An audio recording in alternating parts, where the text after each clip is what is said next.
I am at Fort Campbell, Kentucky at the ROV course.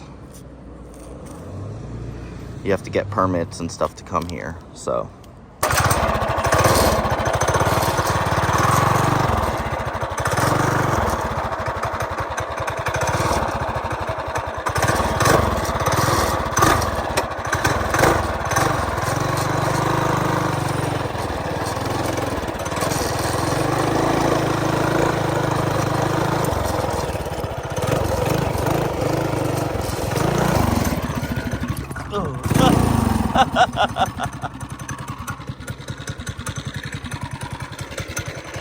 Well, my mud tire that is slick definitely helped me fall.